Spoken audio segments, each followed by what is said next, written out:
Hello, and welcome to Husky Talk. I am your host, the best podcast host in the universe, Steve Cully. I would like to mention our sponsors. First, we have Parseghian Partners, who you will see a live commercial from shortly. And then we have the Finch Law Firm with Peter Finch. And currently with me, my co-host from Husky Hoops is helping me out on Husky Talk today. The best of the best, the icon himself, the voice of the Huskies, Joe D'Ambrosia, who has to put up with me 2 days in a row. I don't know if he's going to be able to do that. It's taking time off my sentence in purgatory, Cully. And the man of the hour, the guest, he's too sweet to be sour, Mr. Brian Kozlowski, a UCONN legend. Thank you for having me today. Thank you for being here with us. I know you had an extensive NFL career, 16 years, and I told you my greatest memory is when you caught the winning touchdown pass to beat the Cowboys, as I was a massive Giants fan. I just wanted to get your early thoughts on what you think so far of the program and the team, the direction that we're going in, because a lot's changed, and we're independent, but we had a good season. We made it to a bowl game. If you got to see us play, I know out west it's a little tougher. I did. I actually did see the game a little bit. I thought it was great. It was almost like a hockey game because you guys are on the same sideline.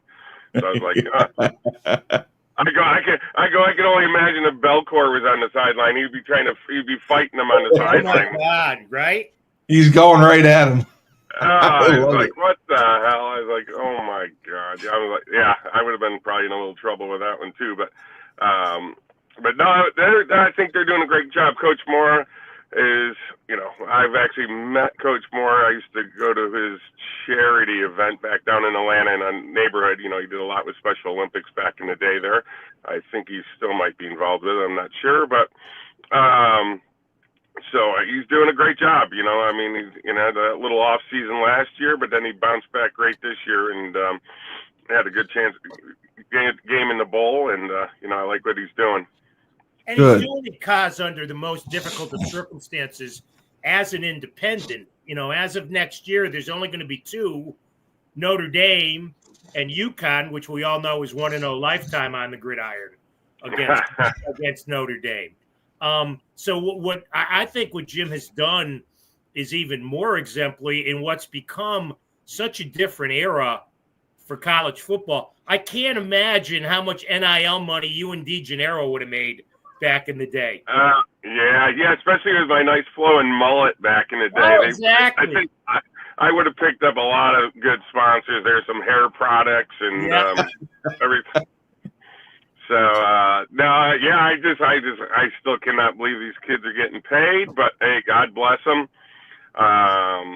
It's crazy how much money they're making to play college football, even though they get a full scholarship, food, great training facilities, and feet pampered, and who else knows what.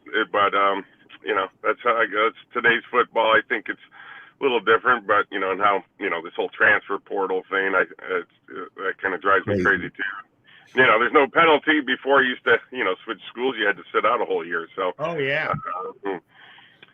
but unless you went to a lower level of 1AA, I think then you could play the following year. But that was the risk you'd take. But it is getting out of hand now. Yeah. Kaz, when you came out of Fork Union, what was it that attracted you to UConn in the first place? Well, I think who first showed up, I think Collis did, the offensive coordinator. And that was kind of funny because he's, tan, good looking guy. Like, what the heck? This is a UConn guy hidden back here in the woods stores. And, but no, he just kind of came down and, spoke the truth right away. And, I was talking with some other teams and, here you are, I was only still 17 years old at prep school. So, and talking to these other teams, they promise the world, and I'm just like, well, I just want to sign a scholarship and go play some football. And I think that was the biggest thing that College said. He goes, I want you, you got a scholarship at UConn anytime you want it. So I think that spoke, that really, felt great to me. So I was like, I kept, trying to go to bigger schools, and then I was like, you know what, I'm done with this. I called them and said I'm coming, and then, and I did have a great visit, which is actually good stories too, because a lot of the guys, my first host was, shoot. I wish I could remember his name right now. He probably remembers. But then I had Facto, which was a beautiful thing. And then we actually became great friends throughout college after that. So, but, the biggest, then even when I met Coach Jackson back in the day, he goes, I don't want you to come to UConn. He goes, I want you to come contribute to UConn and be, so he wasn't even talking about even a red shirt the first year. He wanted me to come play. And, I took that to heart and, busted my butt over the summer and came in and was ready to play and, proved myself. We used to have the jerseys back in the day of, I think the third string was gold and then you went to green and then blue. Yeah. And, so I worked as hard as I could, and I think I was in a blue jersey after week 1 or 1.5 of camp. So, I pushed myself to make an impact. And I didn't know you originally are from Webster. You went to Webster. You're from Rochester, New York. Yeah. Oh yeah. Oh, you're right by me. I'm in Utica, so that was. Yeah. Well, that's not right by you, but it's close. 2 hours away. 2 hours away. Yeah. But it's Actually, so that's where I knew of Mark Chapman pretty good back in the because we played high school. Well, we never even really played against each other in high school because he went to a little private school. But we actually played Pop Warner together, and then kind of that made another nice deal of coming to UConn too back in the day because I knew he was there from Webster, and he was always talking about it was so good little Pop Warner football player he was. He was a son of a gun. They used to run this single eye or whatever, and they would shotgun snap to him, and he would just run. That was about it. That was it. So that was that was a good another factor of coming to UConn too because I knew he was there and so I got to know him. We were good friends all through college. Did some good road trips on spring breaks and stuff together. So very important, very important. And you played for one of the more interesting personalities in UConn football head coaching history in TJ. Oh yeah, no, he was a great Yeah, some good stories about him. My favorite was, oh my God. So one of my roommates was Robbie Moons. Right. And, oh God, he'd kick a field goal kicker. So we come in and I think he missed a field goal right before halftime. And we're all, coming in and we're sitting in that our little third world little locker room we used to have. And sitting in there and oh my God, he got so missing. Mosey, why am I feeding you? I remember looking at it. It was either Chapman or someone, and we're like, "Oh God, poor Moonsey." Oh my God. But that was some good. Yeah, he was a good coach actually. Yeah. Especially with, those first couple of years there. We had some serious talent on that team my freshman year. We had even with Burrell and Troy Ashley at linebacker, and even God, I forget. We had a great other receiver with Didio and some other guys. We had some talent. We should. The only game we really physically lost, I think it was my freshman. Yeah, it had to be my freshman year up in Maine. That team was. That team was actually NFL ready. That was the biggest offensive line I think in college that year. Yeah. And I think they all averaged like 320, and I remember even our D lineman. I remember trying to tackle this. They had this quarterback Mike Buck. He actually ended up playing for the Saints. Oh yeah. And I think that sucker was about 6'5", 240. Yeah, he was huge for a quarterback. And even if we could get breakthrough, they couldn't even tackle the guy. He was so damn big. It was like, so. that's the only truly game that I think we couldn't, win in that. And but good, very good time. That's awesome. You played with maybe one of the three best quarterbacks in UConn history in DeGennaro. Yeah. Can you talk about your chemistry with him? It started pretty early. He threw a lot to me in camp, because I was only a freshman with him, and then it was a sophomore year too that we lit it up pretty good. But I tell you what, he's a smart kid. He knew that offense that we ran unbelievable. Knew where to put the ball, who would be open, and just threw a beautiful ball. I remember it just could zip it in, could just float it in, and he did it. He was good. I enjoyed playing with him, and I always see him on LinkedIn or something saying something political, but he's awesome. And you played with Corny Benton, who had tough shoes to fill, but did a good job. I mean, that kid was a talent because even after playing, going through all the camps, so you see every quarterback coming through camp, and then even our starters. But Corny compared to probably had one of the strongest arms besides Vic that I probably played with. Yeah. He had a cannon, and I remember we used to go down and gamble when he was getting ready to, go do some tryout stuff for, do those little camp show things for the NFL guys that would come in and look at you. But so I used to go catch with him, and he used to throw I'd be standing at one end of the basketball court now there, and he would throw just an absolute bullet all the way across that thing without, there's no arc in it or whatever, and he could zip it. So, he could actually run. That's I'm surprised he didn't last longer and got a chance in the NFL because he had the talent to do it. Yeah.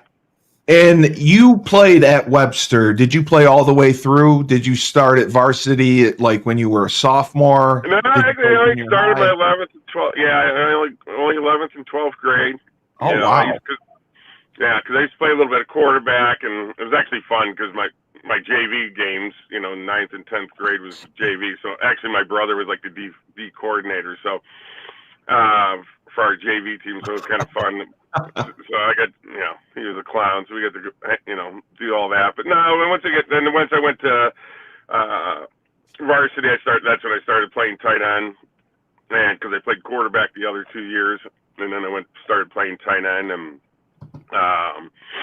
it was, and then just kind of played some strong safety, and then, I just played pretty well, made some great catches in high school, so then, and then, but the big thing was up there. We didn't really get recruited, and that's how I ended up at Fork Union.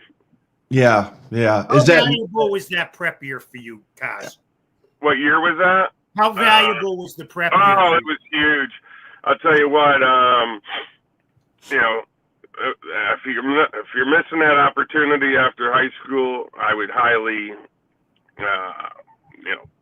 promote that to go to a prep school. That was, you don't lose a year of college, and it was kind of just especially I was only 17 when I graduated high school, so and I was still even 17 when I still went to prep school the following year.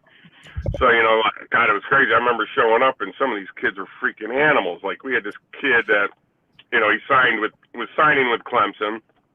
His name was Ashley Shepard, outside linebacker. I'm looking at him. I'm like, what? He's kind of got like a little beard, but this guy's chiseled like in a Greek Adonis. I'm like, and here I am. I had to. I'm like, holy crap! He was ready for the NFL when he was in high school, and I was like, man, so I had to block that kid every day in practice, and but it's just going back to definitely doing that, and what Coach Schumann does down at Fork Union, I believe he's still there. Because I talked to him a couple years ago, he was talking about raising some money, but I never heard back from him or whatever. So, but he does. He does a phenomenal job. And he just, talking about a mean coach. He was it, but he got his word across. So we kind of all fell in the line behind him, and but it was definitely very competitive. It gave you a great opportunity, even like those years, so we'd play a lot of the it was almost like the prep teams for these college teams. Like, we'd play a lot of Army, Navy, their JV teams. Yeah. Yep, all those. We even played like Virginia Tech, so it was a bunch of guys, and I guess, and then so it was fun. And next we played James Madison. It was like not really their starters, but they would play against us with some other guys. So it was great football, and it was a great chance to showcase what you could do. And but back then, prep school wasn't as prevalent as it is today. Who pushed you to go to prep school for that extra year? Actually, somehow my high school coach learned about that, and he told me, "Oh, you should, look into this." And then we did. Me and my dad, and my brother, we jumped in the car and drove down to Virginia and checked it out. I'm like, "Oh my god!" And so back then our prep school was actually a military. Yeah. So we actually had to go in there, and so we visited. But let me finish that part of it. So we had to go visit, checked it out, talked to Coach Schumann. He goes, "Oh yeah, come on." He gave me a little grant money. Back in the day, I think it was $6,000 or $7,000, $8,000 to go there. I think they gave me a little grant money of a couple grand so we could go there, so it made it easier.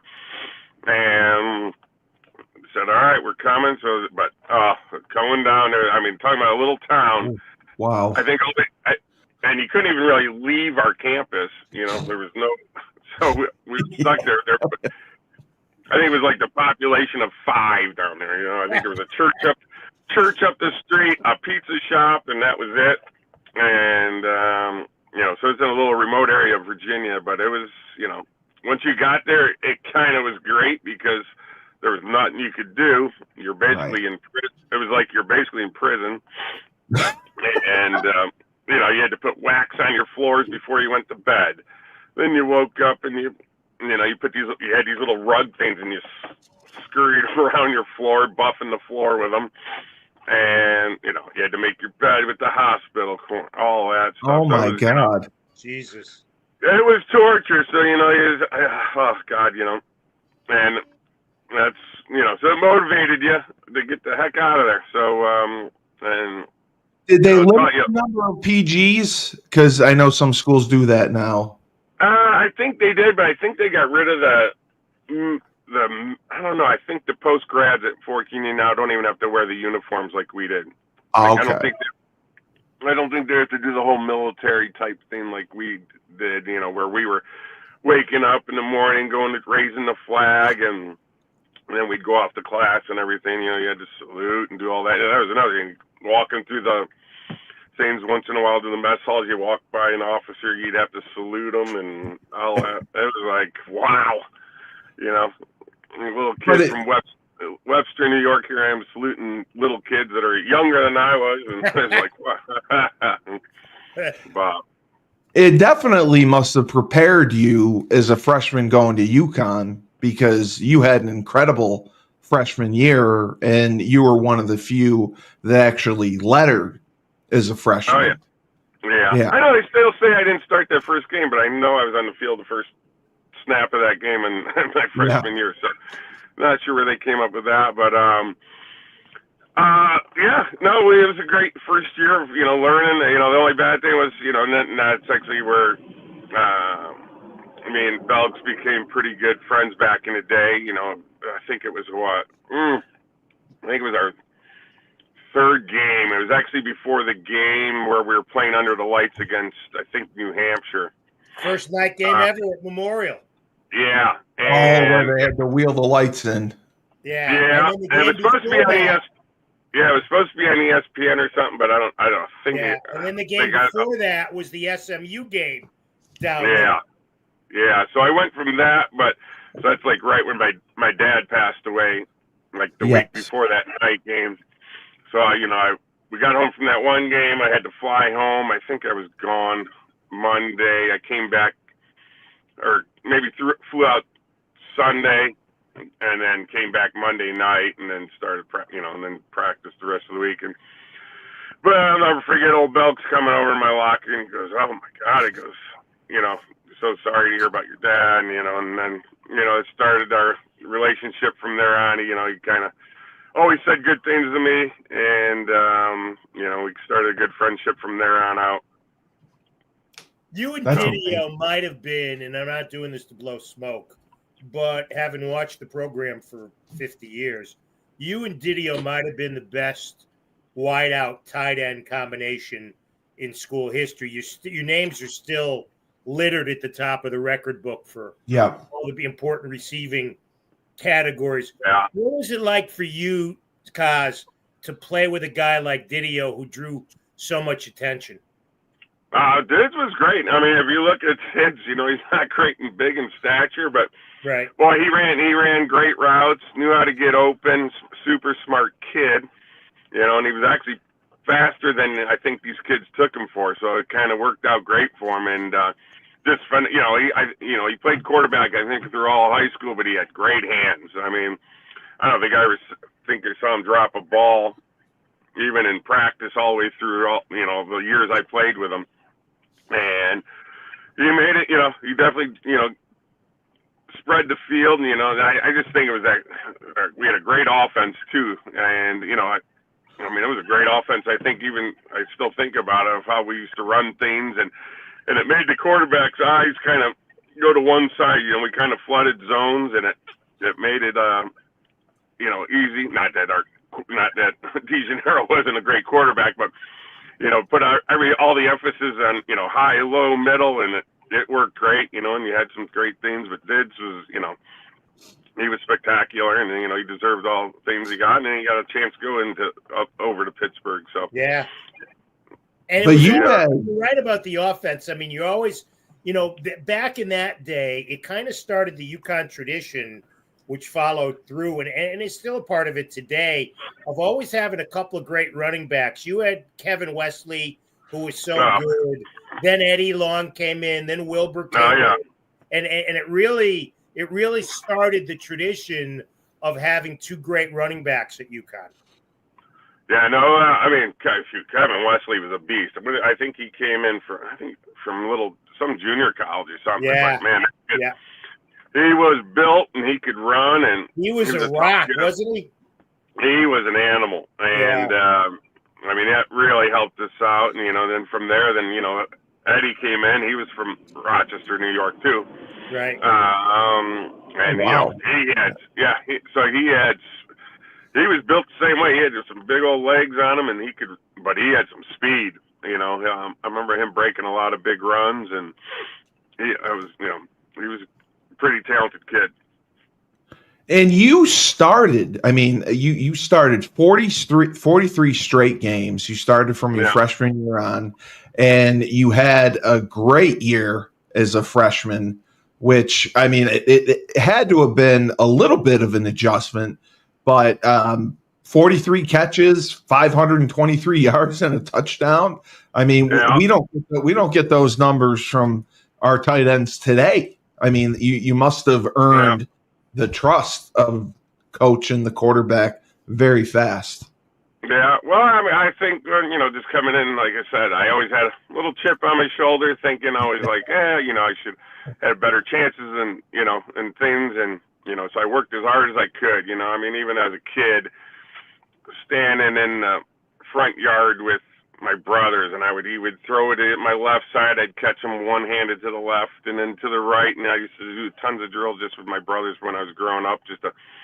I always took it serious, and just wanted to always get better and better. And then, going to college, I worked hard, really just trying to get bigger, faster, stronger always. So I always trained hard and, and just kept going from there. And so I think these and, those guys just kind of trusted me to catch the ball. And they did. And, I was even I had that first night, I think it was my first touchdown in that Lights game. My dad must have been looking down on me or something because I was in the back of the end zone or something, and they actually threw it to someone else. The ball got tipped, and I dove, caught one, and got my first touchdown in that game. So, it was kind of a little prayer from, I guess, my dad sending me down a little present or something. So it was pretty good. Wow, that's awesome. And you also, the other thing about your era, Koz, was you had some great defensive players. You had Troy You had Mike Coleman. You had Reppy and Chapman, who was an awesome punt returner. You know, Rembish and as you mentioned, Bellecourt, Paul Duckworth, who was terrific. I mean, that was a pretty good era for UConn football. Yeah. And it kind of set the stage for the mid-'90s with Skip, and finally going to the 1AA playoffs, and then obviously when Randy came in and took over the FBS era. Yeah, exactly. Yeah, no, I mean, shoot, I think of some of the talent we had on the team, like that. Troy Ashley was he was a phenom at linebacker. He was mean. He reminded me of, playing with Atlanta, he was just like Jesse Tuggle was down there. And, I mean, he could hit. I forget who we were playing. I think it was one of the last games of the year. We were playing Rhode Island. Oh, this kid was running down the sideline. He clotheslined that kid.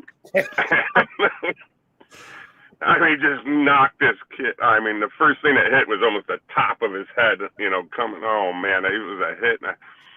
I mean, I think they actually threw a flag, but it was still a phenomenal hit. I mean, it was. It was worth it. It put the fear of God in the kid. Oh, God, yeah, that kid. Bryce still talks about it today. Like, I don't even know how I'm alive. But, we did. I mean, our defensive talent was pretty good, and especially Chapman. He started off, as a receiver, and right. I think it was when I can't remember, the 1D coordinator came in from, I think he was like a Maryland guy. Was it Greg Williams? Was it the Williams? Yeah. I think it was, and he pushed those guys. He made those DBs. They had to be a certain weight, and they would get, I forgot what they had to do. They had to make their certain weight because he wanted them to be able to run, and push Chapman really pretty hard. And Chappie made some great. He was a ball hawk back there because I always think that's a great way to a DB can learn. I think they should all start out as receivers. Chappie could do everything. He was a different animal, but knowing where that the routes and and finding the ball and being able to pick it up, but he would make you'd think he was the receiver on a lot of the plays where he was intercepting the ball. So that one his couple of years playing safety. So I mean he was a phenom, and he was super fast, and you'd never know it. That's why he was the punt returner, kick returner. So I just enjoyed watching him. And I also saw that you were part of the receiving group that actually set a school record for most receptions by 3 different receivers in 1991. You had 207 receptions, and that's just amazing to me. That's news to me. I didn't know that. You had 10 catches as a sophomore against Villanova. I mean, that must have been an incredible game for you. Yeah, no, that was a good one, especially because a good friend of mine who played at Villanova, he played after I was there, but Finneran, who played at the Falcons. Brian Finneran was great. So he's always like, "Oh, I owned UConn and all this." I go, "Well, you didn't play us when we were there," and I'm like, "Well, I think I kind of owned you guys because I think I had a game of 10 catches and stuff again." No, go ahead, Kaz. I'm sorry. No, that was it. And so we always battle back and forth, but it's pretty funny. He had a good long pro career. What did it mean to you to have a football award named after you, the Brian Kozlowski Award for toughness and grit and determination? Your hard work. You left your mark on the program. Well, it means a lot. It shows me what I did.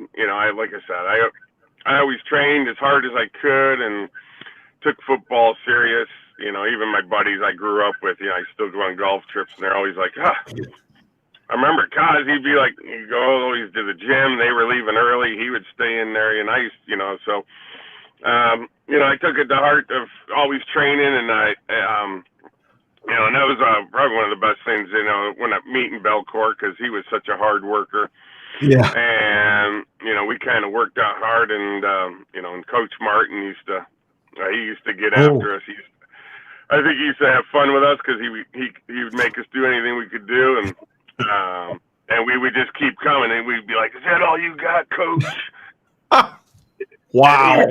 He was tough shake. to say to Jerry. That would have been Yeah. tough to say to Jerry Martin. He was a tough son of a bitch.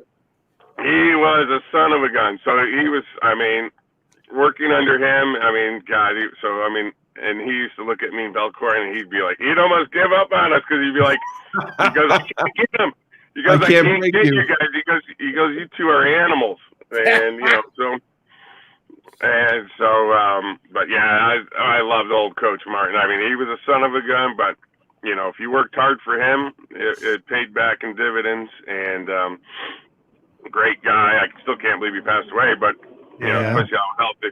My favorite story about him is he was having a kid, I remember, and his kids just started to walk. He's like, yeah. Guys, I was thinking about, you know those little things you pulled around that had the little pop things in there, and they kind of popped around in the little globe thing that when you pulled it, he goes, I think I'm going to take the ball things out of there and put sand in there so it's heavier for him to pull. I look at him, I go, you are out of your mind. I mean,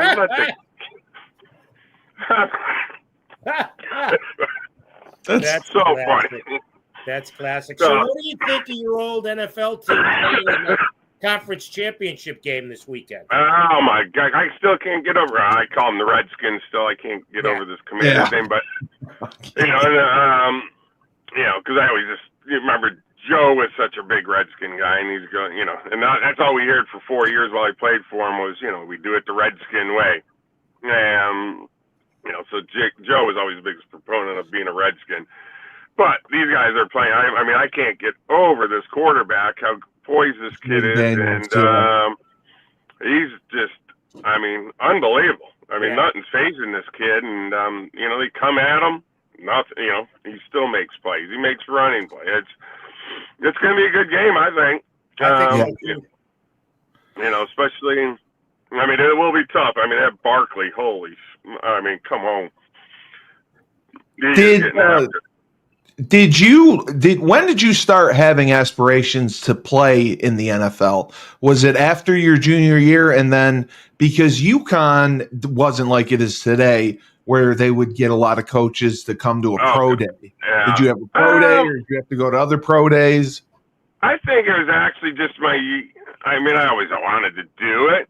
And that's why I think I pushed myself so hard, and not only during football season, but from the second we were done, I never quit training, and always pushed myself, always, as hard as I could. And, so, I think it really came, God, who did we play? Maybe our sophomore year. I think we went down and maybe played North Carolina that year. And I might have had 9 or 10 catches against them. It's 8 or 9 catches against them, or I forget. But, and I blocked them really well, and I'm like, oh, wait a second, these guys are 1A football, and I know some big names. So it kind of all started popping in there. I'm like, I can, I kind of knew I could compete against anyone, because I knew it. So I think it's really when all it started, and just always had a good mindset of, I always just felt like, I think it's hard work, and football is more about your heart, I think, than whatever you do. But when you put hard work into it, and a football player is all about heart. I think even if he has Belcourt, and that's where he came, that guy's got the biggest heart and tries so hard. That's why he could compete so well, because he never stopped trying. There's no time to give up, and I think that's the biggest thing of playing football. There's, you can be down, and you just got to keep going. And I think and having that heart is what drives a football player, and you can see that. And you can be all world and in college and all that, and you make it to the NFL, and boy, but you're competing against that, and then you get to the NFL, and you can see who's got it and who doesn't. What was your last year at UConn? Was it 92? What's that? What was your last year at UConn? 92. Yep, 92. Well, yep. So here's 6 degrees of separation. My first game on the radio was the UNH loss. Remember that? That was disastrous. Yes. Losing to a Division II school. Yeah, Unfortunately, I think that was the beginning of the end for TJ. Oh, Yeah, I believe you're right. Way to bring up good times there, buddy. Well, I'm talking about from my standpoint, No, it was something later before 18, but I remember that like it was yesterday. I remember walking out of the booth thinking, holy shit, I hope people don't think it's the new radio guy who caused this. Yeah, no, shoot. I don't know what happened there. We just played like crap. And Well, they had Mark Whipple as a coach, and he was pretty creative offensively. oh, yeah. No, he was. I think that's what kind of got us. They schemed pretty good. They had some, they had some decent players too. I think. Yes. They had a pretty good quarterback. I think actually, and it wasn't like they were a horrible program, but. Yeah, that was not good losing to them. Yeah. It's kind of like it was like Notre Dame losing to whoever what was it, Northern Idaho or whatever they Northern Illinois, Northern Illinois, whatever, yeah. So it's one of those gigs, but they bounced back pretty good and pretty good. What was your experience when you came in and you were with the Giants and coming in as an unrestricted free agent? I mean, as a rookie, because that's got to be a tough experience. It was a tough experience, but I came in there from it was just something that was, I don't know. I just kind of came in there. I'm like, I felt like I belonged, and even like. So I actually I wasn't even really a free agent yet. I wasn't even like signed. It was almost like a free agent camp. So they brought in. Oh, okay. So I showed up with all the draft picks and then all the free agents they already signed. I was just kind of there as a favor or something. And you weren't on contract. I got you. I wasn't even I was just basically, I went there and practiced with them, and those while all the rookies were there, but everyone was there because everyone came in. But, I kind of understood the offense pretty quick on what we were doing, what Coach Reeves was doing. I was playing tight end and just was catching caught all the passes that were thrown to me and just played hard. And, back then we didn't even wear those shell things then. No. So it was just, so you didn't really get a chance to really show what you could do blocking and stuff, but had some good routes, and that was actually when Phil Simms was. That was his last year, him and LT, right? Yeah. So it was just, proved myself, and then I think it was like the second day of that camp, I had to go up and see George Young up in his office. And he goes, Brian, we're offering you, I think I actually signed like a 2-year contract or something, which is, which is pennies compared to even the college players are getting now, I know. So, so I went up in George, he goes, okay, Brian, we're offering you this deal. And he's, all right, get back down on the field. So that was it.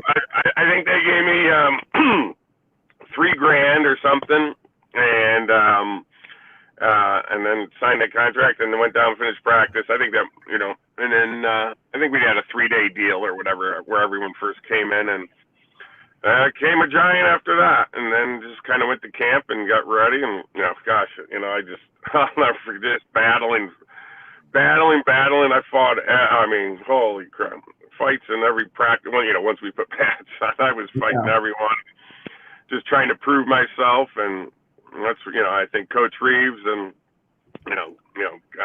too bad he passed away a couple years ago, but but he believed in me, and that's what kept me going, and he always gave me opportunities. So it's always meant a lot to me. But that's how we started, and you had Simms, you had Dave Brown, Kent Graham. And Danny Cannell, right? Those were the quarterbacks when you played there? Yeah, I think even Maddox came in a little bit. Yeah, Tommy Maddox, I think that was the main ones that were on the field. But we struggled. I mean, and then Fossil came in.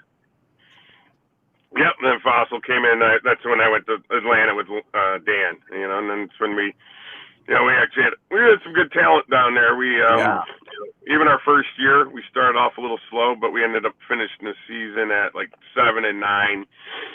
And then obviously the next year we went 14-2 to the Super Bowl. But Jamal Anderson. Oh, talking about a talent. Holy snakes, that kid was phenomenal. I mean, a hard running. I mean, even in today's game, he would. Plus he had hands like a receiver. Yeah. And so he was phenomenal. And we had some good talent down there, and mostly a lot of good defense. And they brought in some guys, but I can never Coach Reeves is still one of my favorite guys ever because how much he believed in me and what he gave me the opportunity to do. What was the experience like to play in a Super Bowl? Oh, there's nothing better. You feel bad that you'd love every player to get a chance to get into that. Just the whole, especially when you get that week off in between and you just get to relish all this stuff before you get to, the fans are going crazy and, just getting a chance to, and then the hype of it all going down there the week before. Media day. Which I missed. You missed media day. I thought that, because I heard people talking, they're all like, oh yeah, Chandler, all you guys are holy snake. Sorry. So we were all supposed to go down in this little cafeteria thing in our hotel down in Miami there. And so I was up in the training room. I actually had a high ankle sprain that I played with all at the end of the year. And I was getting some treatment done. I'm like, well, shit, I don't have to go to that. I think they're just talking to Chandler and Jamal and Cornelius Bennett and all the big name guys and like Ray Buchanan. So I didn't show up. So Dan goes, where the hell were you? I was up in the training room and, because everyone had their own table and in this little cafeteria thing, mine but I guess mine empty. I'm not there. He goes, that's like a $10,000 fine. I go, what? I didn't even know about it. He goes, I was like, pretty bad. I did the one at the stadium when we were there after a practice, but that one I missed. That was supposed to be. He goes like, God, it's like a 10. I'm like, oh God, please don't find me. I had no clue. So he just kind of laughs and shakes his head at me. He's like, you're unbelievable. So he really was your favorite coach, and he believed in you all the time. Oh God, yeah. And he always, even I spoke to even his son-in-law, Joe D. Camillus. I think he's coaching at South Carolina. Oh, wow. He was the special teams coordinator, right? So, he was our special teams coordinator. So I had Joe from the Giants. Then he came, that was his first gig as special teams coordinator with the Giants. And then he went to Atlanta with me and with Dan. And then, then he bounced around. I think he went to Jacksonville, then Dallas. Then he was at the Rams for 2 years, I think, out here. I think he was on the Super Bowl squad here, and because that was his first year here. And then he went to Texas, and now I think he's at South Carolina with Beamer's kid there. Wow. Okay. Wow. And so I always used, we always had a great relationship because, he always, he respected because I played special teams pretty hard for him, so we always had a good relationship. And then, he always said that, he always told me that Dan, he always said I was his favorite player of all time. So I was like, that means a lot. So, not talent wise probably, but, just overall hardworking and gave it all for him.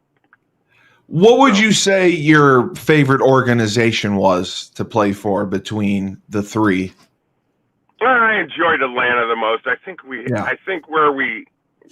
the whole deal was, everyone was in such a tight little area that, we lived close together and just a group of guys we had down there, of the coaches and mostly the players. I mean, our team, like Chandler bought this huge house and this country club. And I mean, we would go over there, during the season every Monday night.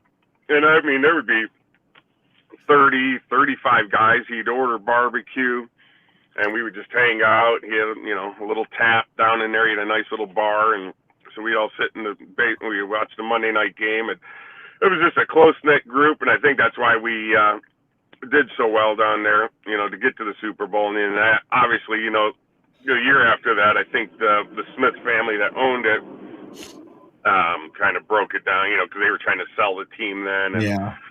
so we didn't sign back a lot of the players, and we kind of didn't have the talent we had to, going to the Super Bowl. It's I think we went 14-2, then 3-13. So that kind of shows you.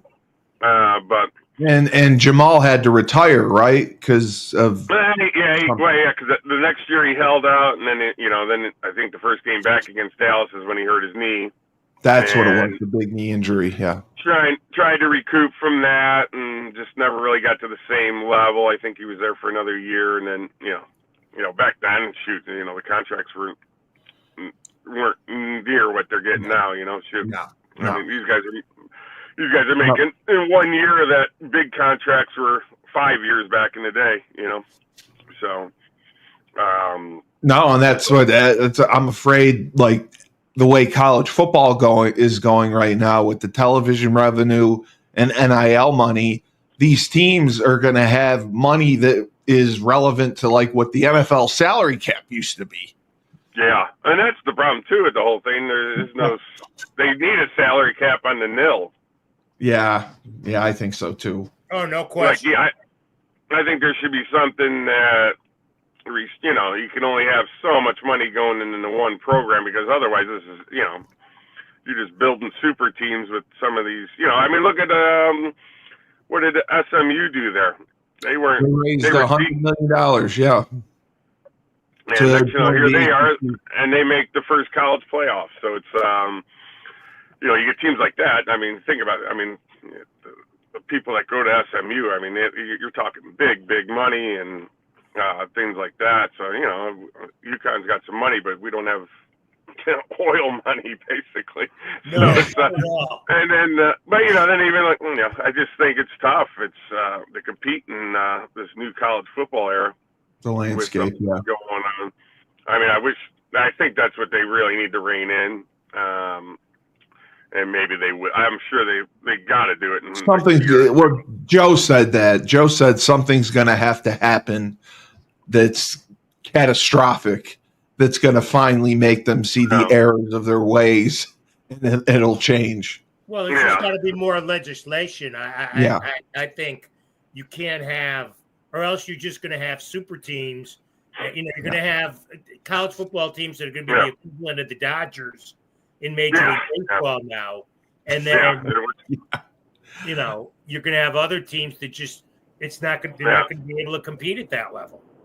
Yeah, it's got to be more fair than that, where you can do something to make, some of these teams can't be competitive because, basically all you're going to, because especially with the transfer portal. So it's like, hey, I even hear, my buddy's a, huge Georgia alumni, gives a lot of money, and knows, Kirby pretty good down there. So he goes to a lot of the dinners that they have, and he supports the team huge. And, he's made a bunch of money. So he's actually given a lot of money to this stuff. And, perfect guy. So player I played with was Gary Downs. He was, I remember Gary Downs, South Carolina. So Downs' kid now was, number 2 on defense for Ohio State there, that safety. All-American, a rook. He was all Mr. Georgia before he went to college. Then he went to Alabama, was All-American. Then he transferred. He was going to Georgia. Crap. Wow. Going to Georgia. And then I think actually while he was there at Georgia, Ohio State called him and said, hey, what are they offering you? And then they offered like another million. He went up to Ohio State and just won a national championship. So it's like, boom, losing players like that just because of you can't give them the money that you want to. So it's that's a tough business right there. I see why old Saban couldn't hit. I was like, I do the same. I agree. What would you attribute? Because I always wondered this, your longevity in the NFL to, because I mean the average career is under 3 years, and you played for a very long time. Why do you think? I mean, was it your training? Was it your mentality? What do you think attributed to it? Well, I was always. I think a lot of it came to the training. I never took time off. Like the second my season was over, 1 week of a little bit of traveling. I'm going to see family, and then I was right back in the weight room and preparing. And then I don't know. I guess I was just blessed with good ligaments or something, because I never heard anything. I had some sprains and this stuff, but I never missed. So I never missed a practice from Pop Warner through high school, through college, and through the NFL. Not one practice. Not one practice. So I think that was the biggest, always being able to be ready and ready to play. And I think that was the biggest thing that really, just being blessed or whatever, however you want to put it.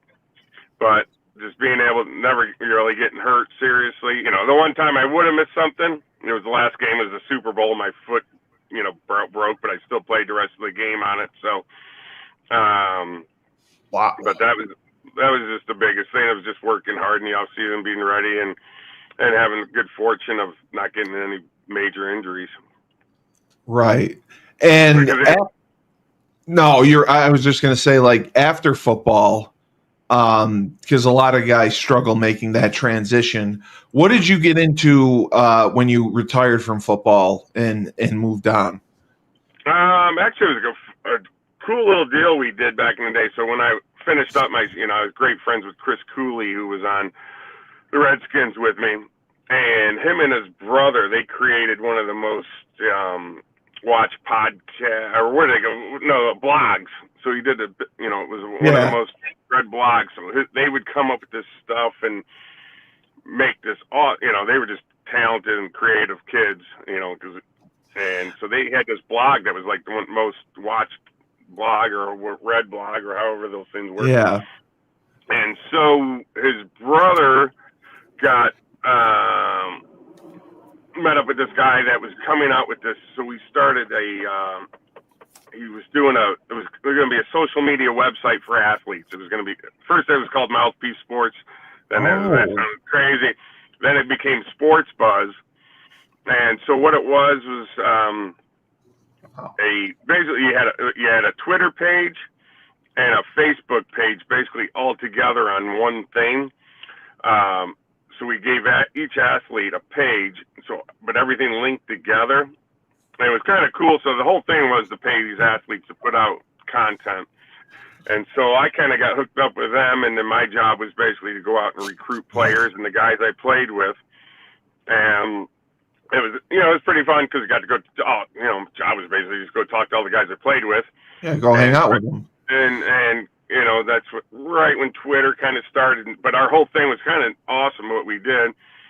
So we would have it, we called them buzzes instead of tweets, and which is actually, I still can't believe no one's come up with this thing since. And if we kept going, but so when we sent out a buzz, it actually linked into their Twitter page. Oh, okay. And it would link it together. So actually so it'd go to Twitter, but on the bottom it would say Sports Buzz on, so it kind of showed where it came from. So it helped us get content going. And shoot, we had, but when we finished it, the problem was the guy that was kind of funding it all. I think his wife kind of got sick or something. He was a little older gentleman, about 70 something, but I think his wife got some cancer, and he's just like, and so we ended up shutting the page down. But we did it for 2 years, and we were pretty successful. I think we ended up having about 108. We even had Kevin Durant on it back in the day. Oh my God! Wow. Yeah. And so we were rolling along, but I'd put all the guys on there, and then the biggest thing we would do too was help them create content. So we'd go out and video maybe like a charity event they were at and how they were interacting with the just the people at the charity events and doing things, and whatever they wanted to do, we would help them. And and it was driving their numbers way up. And so we had some guys that, we try to really go locate the guys that had already a big following, a couple 100,000 people or whatever. So, and then we'd get them on our page, and that would really boost our deal. So it was close. It was a close little gig. So we did that for 2 years, and then I just did some other things. And I got into some, we had to move up to Connecticut, my wife's mom, and Alzheimer's. So we were up there from 2010 to 2014. And then I started working at a buddy's motorcycle shop down in Waterford there, and kind of did some sales, but he let me kind of run my own kind of thing through the thing. Like I'd go out and buy motorcycles, and we'd sell them through the shop and kind of just split the profits on them all and everything like that. And because I used to love that stuff growing up with snowmobiles and things like that, and four-wheelers and more. So that's what I did up there for a while, and then I moved out. And so I've been kind of working, doing my thing for the last couple of years, and now I can't believe I've been out in California now for almost 11 years. So, and but we are, hopefully looking to move here in September, maybe down to Florida. I think I'm getting some. Oh, okay. So that's a great idea. What you were doing with the athletes. Would the athletes pay for that? Would they pay for that? No. We would set it up for them. We were trying to get it to the point where we could get the revenue going, and we were going to pay these athletes for their content, and so it would have been a chance for them to make some money doing this stuff instead of now you see, now we would have probably, once the TikTok came along, now it would have been incorporated into that whole bunch, and it could all went through the one page. And it was we tried to actually go. A couple of guys I worked with, another guy, his name was Paul Oregon, and he was kind of our attorney and did the legal side of it. And we traveled a lot together to go talk to the athletes because he'd have to have the contracts with them, and so they would kind of join us. But it was fun, and I had a lot of good times with that. Joe, isn't that what Mark D'Amelio does? Does he work with the guys on the social media side with trying to get branding and sponsorship? No, I think he does that all on his own. Oh, he does it on his own. Okay. So. Hey, I got a scoot. Okay. Way to leave us. Great to hear from you, man. Great Joe, to see you on there. Even though you're in a you. tiny little square on my phone, I can't see your pretty little face. I know that. Yeah. I know that. Stay well, Steve. I'll talk to you Wednesday. Thank you, Joe. I appreciate you. I appreciate you. I'll finish up with you. I just have to say thank you to Dynamic Human Performance. It's a gym owned by Andre Dixon. We will have an ad for them as well coming out. And we also have Julius Williams. He runs the Trench Mob in Georgia. They have their first camp February 23rd in Miami. You will hear from him as well. And the National Sea Club is what we're trying to promote, Brian, right now. Kevin Freeman is running the National Sea Club, and we're trying to get people to join. Basically, we're pairing alumni with graduating student athletes to try to help them get started, whether it's with career advice, guidance, helping them with the resume, helping them with job interviews, helping them get a job. We want to try to have a system in place where our athletes graduate and, they'll have an easier time finding a job or a place to go. It's kind of like what some of the Ivy League schools do, where they just set you up. And Kevin's been running the Sea Club and growing it over the last couple of years. We're working to build it as well.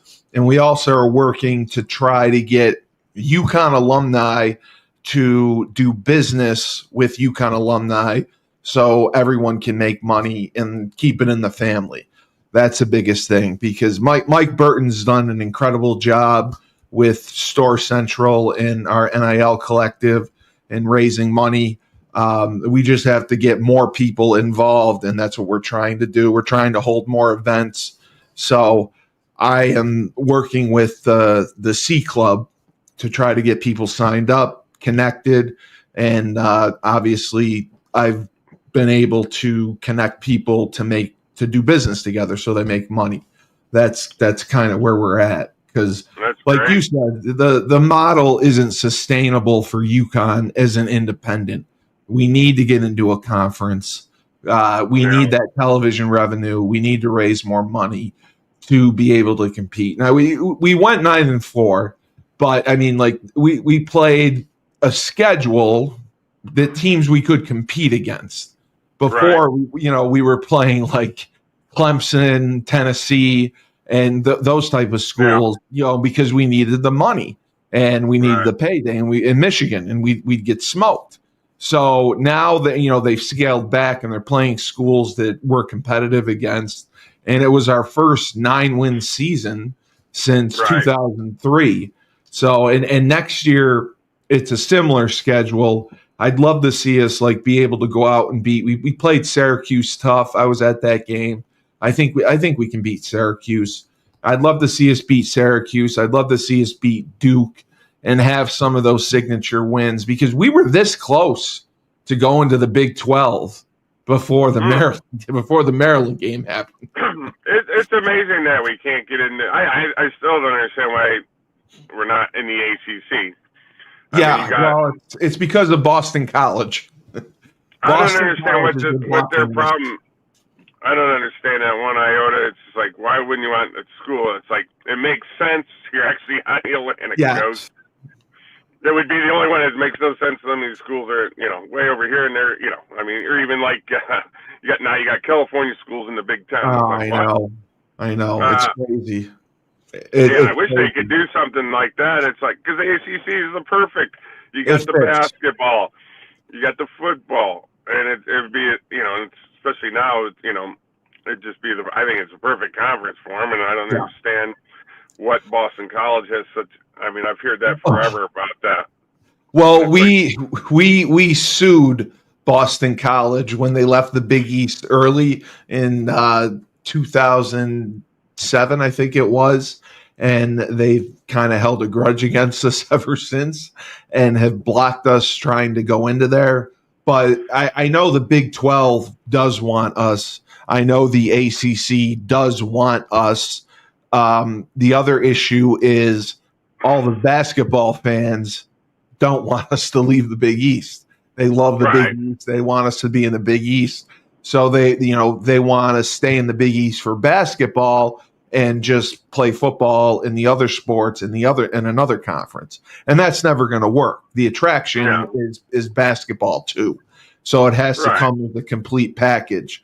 So the next 2 years are really pivotal, and it's going to be interesting to see how it plays out, because I think as long as we have a good season next year, we can't stay an independent, and we can't be like UMass and go join the MAC or go join the Sun Belt. We got to join a Power 4, Power 5 school and get the revenue so we can compete every year, because it's so difficult to go out and you have to raise this money every year, because most of the NIL contracts are year to year. They don't put them on 2 or 3 year NIL deals. It's a 1 year deal, because the teams that got in trouble, I don't know if you saw UNLV, their quarterback quit after the first 3 games because he wasn't getting paid even close to what he was being told he was going to get paid. And I saw that. Mm-hmm. I think they're offering them money that they don't have.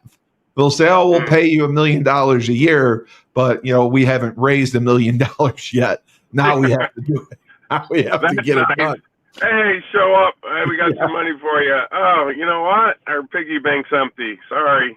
Yeah, that doesn't work well, and then then you're going to only get in trouble, probably getting sued by these kids, and it's going to cost you more money. It is, yeah. There's been a bunch of lawsuits, but that's great. I mean, your experience with, the branding and social media and trying to get these kids out there, that's something that, we're trying to do with UConn to help them generate a little bit more revenue so we don't have to raise that money. Yeah.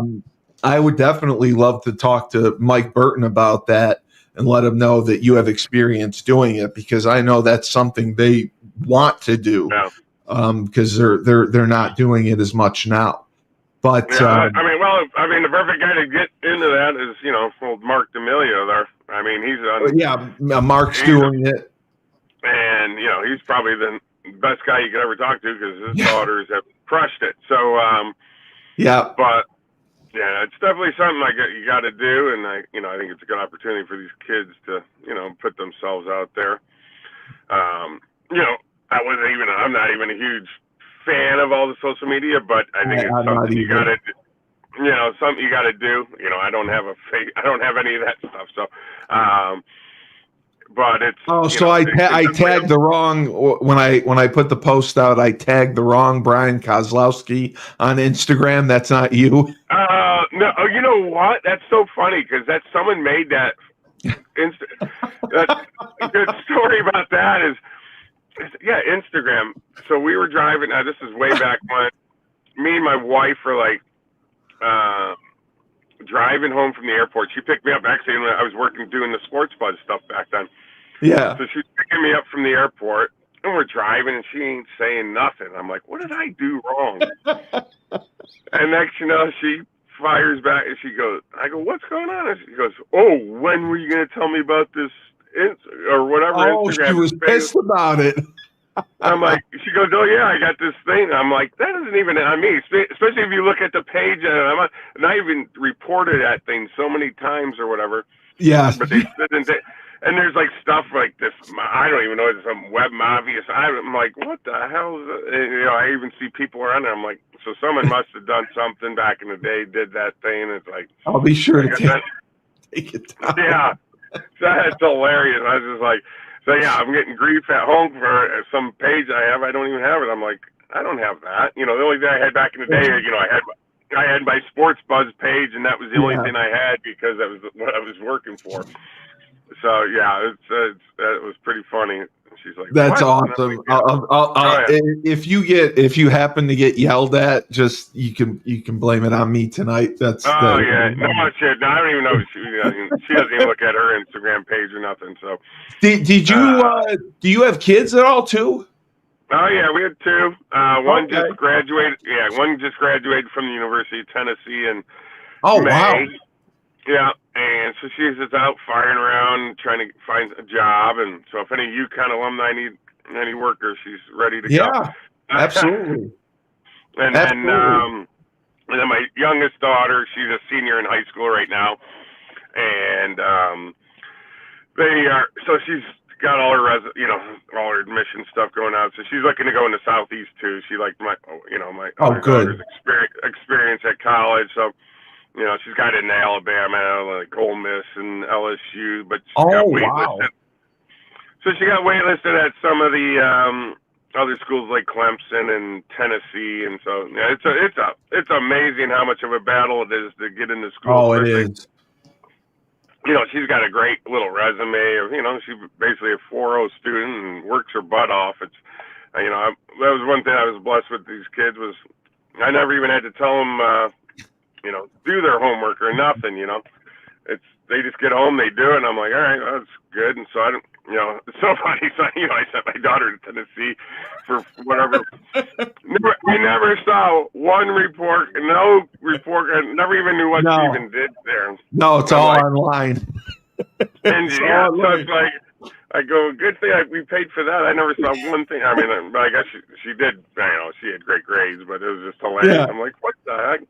Never saw any report, any grades or anything. I go, so how'd you do? She goes, oh, I did great. Got a couple A's, couple B's. I'm like, all right, good enough.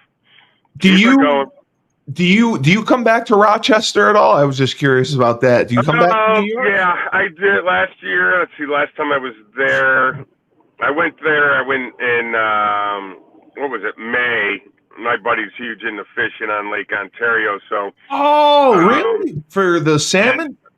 Yeah, so we went, and I came up there, and he goes, so we went to, where I think it's Wilson, New York. It's right near Buffalo. Yeah, that's my favorite, yeah. So you go early in the season, And you chartered. You killed. Well, he's got his own boat, and he studies this. He actually goes to little clinics on the right trolling and all these little things, and he knows where the depth of the water, where you got to. So we went over there. So all these guys were coming out on their boats, and we were putting the boat in, and they're all like, "Oh, we killed him and all that." But he goes, last couple of days have been slow. So the whole Lake Ontario is based off the wind of how you catch fish. Yeah. And so if you get an east wind, you don't catch fish. So we launched a boat, and guess what? What do we have for 3 or 4 days?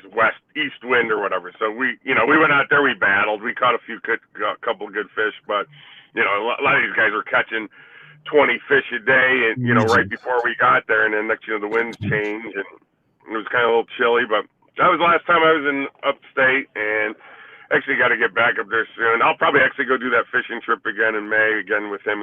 He loves to do it, so that'll be the next time. Do you go to the Adirondacks at all? Have you been up to Old Forge? Oh yeah. My brother's huge into snowmobile, and he loves it. So yeah, I used to do that all the time. So actually, when I lived in Atlanta, I used to have a buddy that had a car shop or whatever. So he used to get me into this power sports auction. So I used to buy snowmobiles in Atlanta and ship them up to upstate New York, and then we used to, I'd ride them for the week, and then we'd sell them and make a little bit of money on them. Wow. So, wow. Yeah. Yeah, it's a lot of fun up there during snowmobile. Oh, there's nothing better. Hopefully they get some snow, because my brother still goes up there. He usually takes a Monday off from work usually, and yeah, we got blasted. We got some snow now. Oh, do you? Oh, yeah. That's good. They needed it up there, because those places were hurting because, the last couple of winters have been, because that's the biggest thing up there. You ride from one of the restaurants or bars, whatever it is. You do the bar crawl. You do the bar crawl. You ride 50, 60 miles. You pull into one of those places, you grab a beer or a bowl of soup, jump back on, ride 50, 60 miles. Have a beer, but it's incredible. My brother said, these new sleds that they have now are just nothing better. And he goes, he's got one of those 850 Skidoos or whatever. He goes, he wants me to come up and go ride with him, just so I could ride one. Has it been a while since you've been on one? Yeah, the last time I think I went up was 2014. Yeah. Yeah, me and my brother went up for a couple days, and that was the last time I rode, I think. So everyone should experience that. It's so much fun up there, and I love it. It's a blast. Right. Well, the last sponsor I have to mention is Green Street Trust International, owned by friend and former UConn teammate Rennell Jump. They have a variety of services, but they specialize in tax planning. They will save you thousands upon thousands of dollars on with your taxes, and they will also surprise you by getting returns.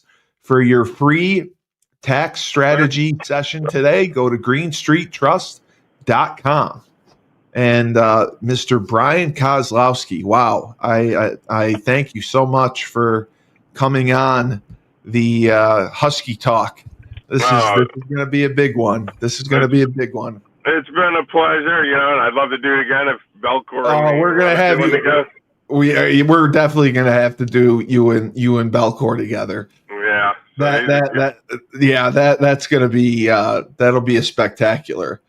And if you want to have fun and you're just doing nothing, go on LinkedIn. Always, he's got some videos of him at things. I saw him speaking. Yeah, I love listening to him. Oh my God, it's like when I'm feeling whatever a little bored, and it's like, let me go on LinkedIn. There's always a video of old Belks talking about something. It's great. Yes. But he actually does my life. He sold me life insurance, so. He contributed. He contributed something, right?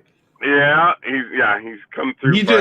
He just told me like within the first 10 minutes that you guys like went to war the first time you met, and then after the situation with your father, that's when you became like really close and best friends. So that's just such a great story. That's such a great story, and I'm happy that you're. I got to meet him. I scheduled a little event for us the night before the bowl game, so I got to meet a bunch of the guys from your generation, because you guys were the real badasses. You guys were tough. You guys were beasts. And we got a little bit softer as the years went on. You guys were the last. It's a different lifestyle now. You think about it now; they got all this stuff. Yeah. I remember we'd leave the house when I was a kid and go ride our little BMX bikes through the woods and shoot BB guns and get in trouble. Yeah. And now knowing, these kids aren't doing that stuff, and thinking about how many times crashing your bike, getting up, and scuffing your knees. No one's out there doing any of that stuff anymore. No, they're on their phones and iPads. Yeah, and it's even like they can't even sit. You watch kids sit there together, and they all stare at their phones. They don't even talk to each other. It's like, what the? It drives me nuts. My friend, I went to his house to watch the game. His son had 4 friends over. They sat on the couch. Not one of them talked to each other. All they did, they were on their phones, just texting. Yep. I was like, what is this? An internet cafe? Like, you bother having your friends over? You're having your friends over, and none of you were talking to each other. I love it. It's amazing. It's amazing. It's like, I think that's the difference in how kids are built today, Technology, a blessing and a curse. Yep, it is. But I appreciate all the time today. It was fun. So yes, absolutely. For UConn legendary tight end, Mr. Brian Kozlowski, who had a 16-year NFL career as well, probably the longest NFL career of any UConn football player. We appreciate his time coming on Husky Talk. And again, remember the National C Club. We got to get people to sign up and join. That's the biggest thing. We're going to connect our student athletes with our current alumni to help them get jobs, career advice, and guidance. Kevin Freeman has done a fantastic job growing it, and we will continue to promote it. And I, Steve Cully, I am the best podcast host in the universe. This has been Husky Talk. And remember, when life gives you lemons, don't make lemonade. Take 2 oranges and throw